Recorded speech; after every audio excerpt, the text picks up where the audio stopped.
Hey guys! Tonight we step into a winter that doesn't care about your plans, your comfort, or the fact that your fingers are already numb, and you do it anyway because the bees are depending on you.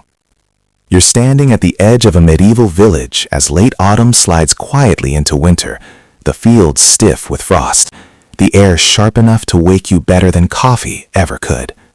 Somewhere nearby, a hive murmurs faintly, a sound so small you'd miss it if you weren't listening for it. And you probably won't survive this, at least not comfortably, because medieval beekeeping in winter is an endurance test disguised as rural life. So, before you get comfortable, take a moment to like the video and subscribe, but only if you genuinely enjoy what I do here.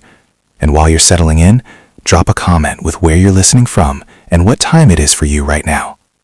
Now, dim the lights, maybe turn on a fan for that soft background hum, and let's ease into tonight's journey together.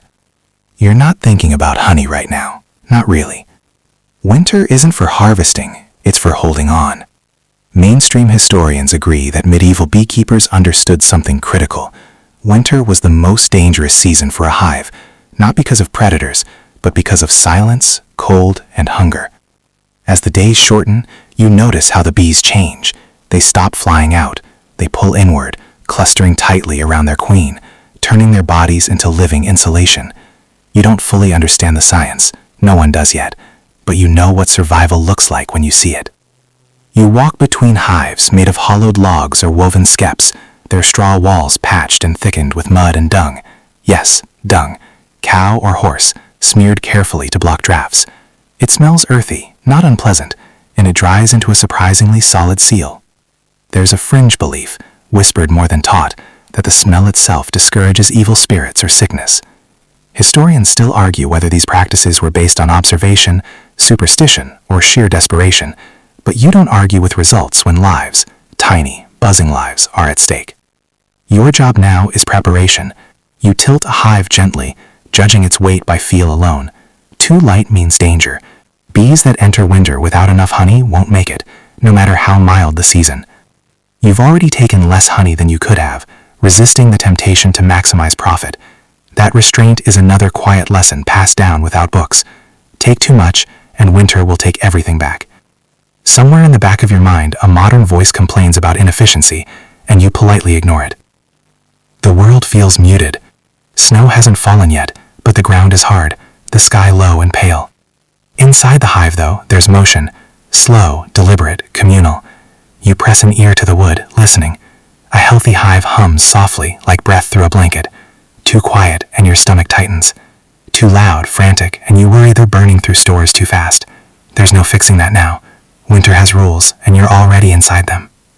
As evening comes earlier each day, you realize this season isn't about control. It's about stewardship, patience, and waiting alongside creatures that have been doing this far longer than you. You pull your cloak tighter, already tired, already cold, and already committed. Because once winter closes the hives, there's no turning back. You wake before dawn, not because you want to, but because winter doesn't care about sleep schedules. The cold presses in through every crack of the cottage, and you lie there for a moment listening, to the wind worrying at the thatch, to the quiet pop of cooling embers, and faintly, distantly, to the memory of bees you can't actually hear from here, but somehow still feel responsible for.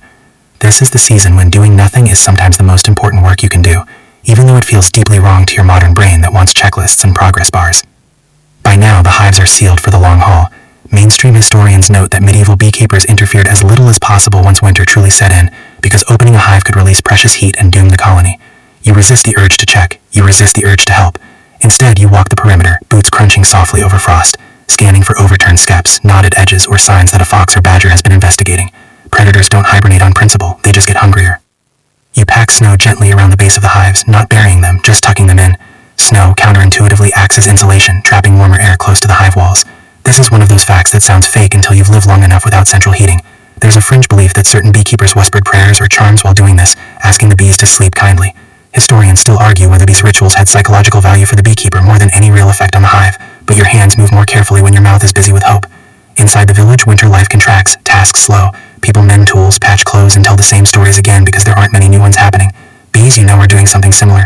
They aren't sleeping in the way you do, they're vibrating just enough to keep warm, rotating positions so no single bee freezes. It's collective endurance, which feels both inspiring and exhausting to think about. If you ever needed proof that teamwork isn't just a buzzword, this is it. Yes, that was a bee joke, and no, you're not sorry. Every few days you check stores, not honey, but fuel. Fuel matters because you'll need wax. Even in winter, beeswax is valuable for candles, salves, and church offerings. Some medieval households rented old combs during winter, melting wax slowly over low heat. A quirky tidbit passed around in beekeeping lore claims that wax melted during a snowstorm burns cleaner in candles, though no one can quite explain why. You suspect it's nonsense, but you also notice those candles do seem steadier, and you don't question it too hard. Food is simpler now. Bread, onions, maybe dried apples if you were lucky in autumn. You eat, you wait, you listen. On especially cold nights, you swear you can feel when the temperature drops too fast, like an itch between your shoulders. I picture the bees tightening their cluster, honey being passed mouth to mouth, survival measured in millimeters of comb. Winter teaches restraint. You don't poke, you don't fix, you trust systems older than you. And somewhere in that trust, your own breathing slows, matching the season, matching the hive, matching a rhythm that doesn't need you to be busy to be meaningful.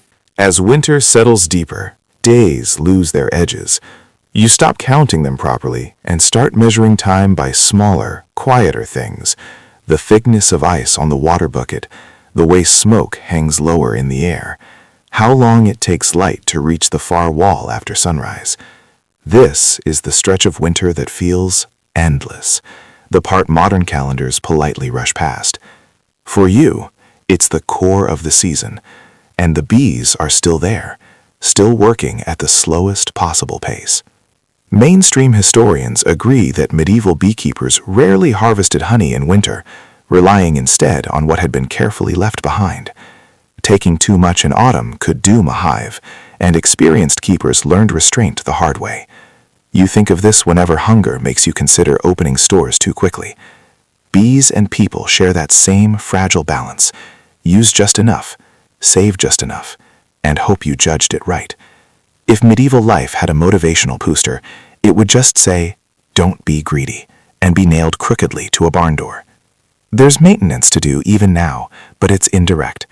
You repair old skeps indoors, replating straw by firelight.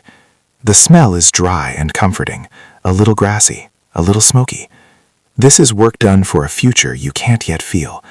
A quirky bit of beekeeping folklore suggests that repairing skeps in silence keeps bees calmer in spring.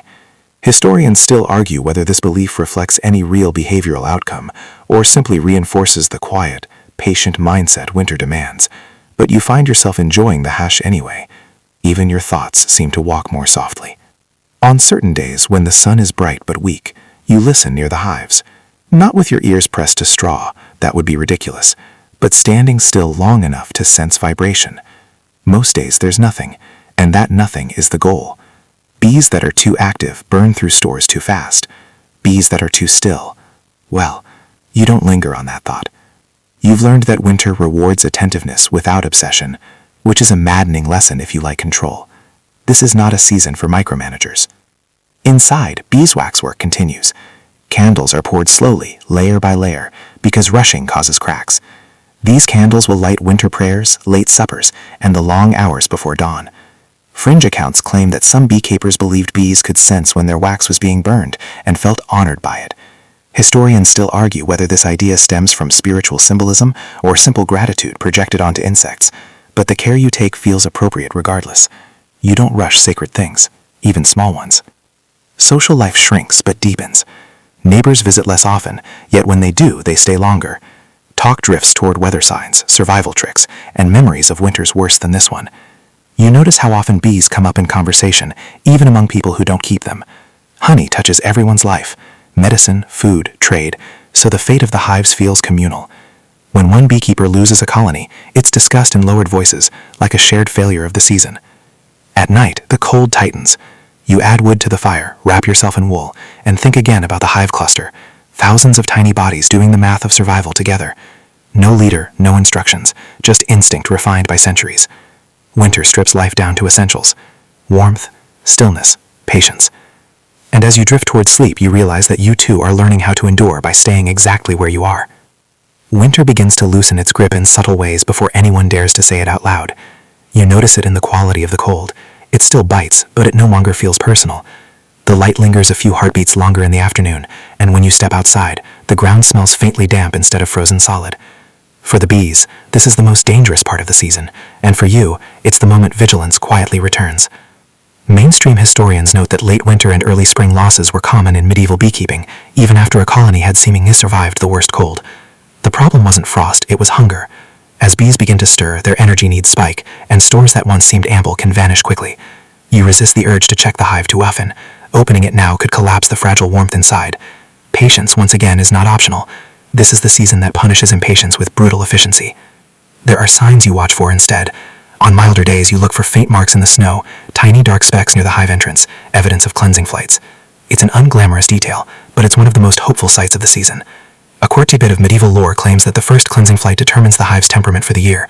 Historians still argue whether this idea has any basis in observation, or simply reinforces the quiet, patient mindset winter demands. But you find yourself enjoying the hush anyway. Even your thoughts seem to walk more softly. Inside, preparations accelerate quietly. Frames are checked, tools laid out, and spare scaps moved closer to the door. You don't rush repairs, but you don't delay them either. Medieval beekeeping manuals, when they exist at all, emphasize readiness more than action. The work is in being prepared to act when the moment arrives, not in forcing the season to move faster than it wants to. Winter teaches patience. Late winter tests whether you actually learned it. Food shifts too. Honey, once rationed carefully, is now tasted more often. A spoonful in warm water becomes a small luxury, a reminder of what you've been protecting all winter. Fringe traditions suggest that sharing the first honey of the year with neighbors ensured good fortune for the hives. Historians still argue whether this custom was symbolic generosity or a practical way to reinforce community bonds around shared resources, but either way, no one refuses the offer. Sweetness tastes different after scarcity. It feels earned, not indulgent. The bees begin to hum again, not loudly, not confidently, but enough that you can sense life resuming. It's tempting to celebrate, to declare winter beaten, but experience tells you better. Cold snaps return without warning, and a careless day can undo months of restraint. You move through this period carefully, matching your pace to the bees' own cautious optimism. This is not a victory lap, it's a transition. By now, winter has taught you its final lesson. Survival isn't about enduring the worst moment, but navigating the transition out of it. Anyone can brace against cold. Fewer know how to ease back into motion without breaking what they've preserved. As you stand near the hives, feeling the air soften, you realize that both you and the bees have changed. Slower, more attentive, and better prepared for what comes next. Spring doesn't arrive all at once. It seeps in, almost apologetically, and you meet it the same way you've met the entire winter, without haste. The ground softens underfoot, the air loses its sharp edge, and the hives respond before you fully trust what you're feeling. The bees' hum grows steadier now, no longer the fragile vibration of survival, but the low, confident sound of a system waking up. You probably won't survive medieval beekeeping if you expect a dramatic victory lap here. The season rewards restraint, not celebration. Mainstream historians agree that medieval beekeepers timed their first full hive openings carefully, often waiting until flowering plants appeared consistently, rather than relying on temperature alone. You follow that wisdom, watching hedgerows and early blossoms more closely than the sky. When you finally lift a skep, the scent hits you immediately. Warm wax, stored honey, and something green and alive. It feels earned, not exciting, like arising at the end of a long vigil rather than crossing a finish line. There's work now, but it's measured. You clean debris, repair damaged comb, and assess the colony's strength. A quirky fringe belief suggests that speaking softly to the bees during this first inspection encourages productivity. Historians still argue whether such practices were genuine attempts at animal husbandry or simply rituals that helped humans stay calm and deliberate, but you find yourself doing it anyway. The bees don't seem to mind, and neither do you. After months of quiet, even your own voice sounds strange. Winter stores are tallied, not with guilt, but with clarity.